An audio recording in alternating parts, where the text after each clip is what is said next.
Now, I know emotions are high, and one game is one game. One game does not mean you automatically win the series. Toronto can go out there and easily lose, but this was a great game for them.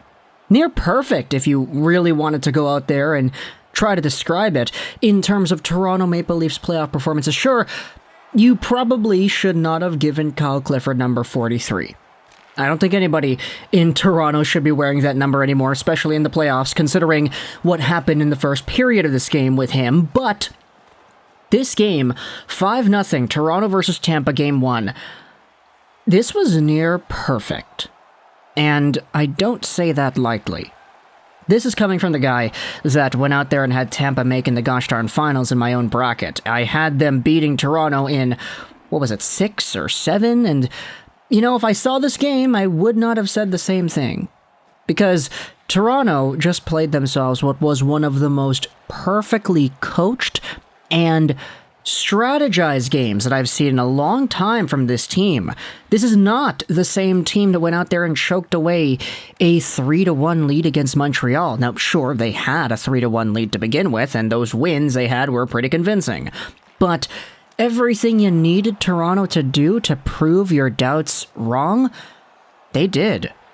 Matthews, okay, there you go, a few clap bombs. You had Mitch Marner, who had himself finally his first playoff goal in 18 games. Sheldon Keefe so strategically placing the timeout on the 5-on-3, throwing out 5 forwards out there. What was it, like Mikheyev, Marner, Matthews, Tavares, and Nylander on a power play unit, and they get the 2-0 goal? Toronto had themselves a game where you don't really need to look at it and say, okay, here's a checklist of things that need to be improved for next game so Tampa doesn't bounce back and win the series 4-1. I mean, aside from Kyle Clifford being Kyle Clifford and doing the follow-up hit in front of the penalty box there, that was very uncalled for, very unnecessary, and he got ejected from the game because of that. Aside from that, there isn't really anything I think the Maple Leafs could have improved upon when it came to the way they shut down Tampa, the way their penalty kill worked against Tampa, and how they responded to Tampa. Sheldon Keefe said the other day, this is going to be a physical series because he noticed in all the previous playoff runs, Tampa likes to go out there and rough it up after the whistle. Guess what? He was right.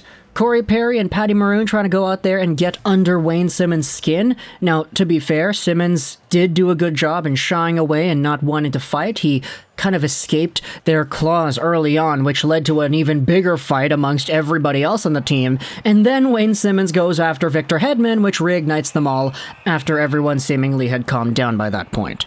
So, Wayne Simmons, obviously, he was a strategic player right there, too. Very good strategy to make sure that everybody goes out there and kind of doesn't expect it when Simmons reignites all that conflict. Never let him know your next move, am I right? But for Toronto, I know it's one game, but it's going to be really difficult to try and discredit this Maple Leafs team from what they had done in Game 1. Tampa is going to bounce back in Game 2, though. We all know that. They have such a good roster, too talented of a forward core and defense core to let this slip and to let that momentum carry forward into what would be a 4-0 sweep or whatever, or a 15-16-0 goal score on the series. Like, you're not going to see that. Tampa's going to come back. Tampa's going to maybe even win a few more games here. But from what we saw out of Sheldon Keefe to kick off Toronto-Tampa, I'm very impressed. And I had Toronto losing in the first round. Mostly because of the memes, I'll be honest right there, but partly because I'm such a big believer that Tampa does do so much right that even though they do have the physical edge mostly, and most of the time it doesn't really seem all too fair either, like they take these shots after the whistle and all that. We saw that the past 2 years when they were winning Stanley Cups. But even though they had all these attributes to their game that were unlikable, and it's been very apparent by all the other fan bases that I've been seeing that, yeah, Tampa is the unlikable team here. It's wild when you have fans all over cheering for Toronto because Toronto is the center of the hockey universe. They don't need more fans. Like, it's wild when you see just the social dynamics of watching these playoff games come to fruition because all of a sudden you have the majority of other fans that I've seen cheering against Tampa Bay and cheering for Toronto, which is something that I would not have guessed would have been able to happen in a million years. I guess a few performances by Corey Perry and Patty Maroon that go out there and paint them in a very bad light is all it takes, but either way, The reigning Stanley Cup champions just had themselves a terrible game to kick off their 2022 Stanley Cup playoff run.